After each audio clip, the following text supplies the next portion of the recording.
Hello guys, good morning. Nakikuha ng ampalaya. Ayan o, ang dami.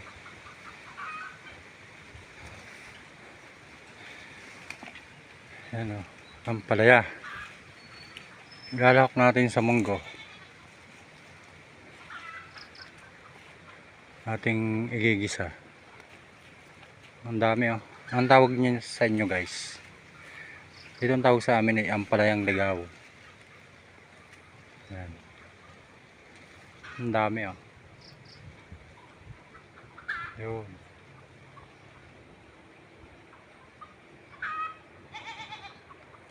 Tapos kalabasa, may kalabasa pa. May atis.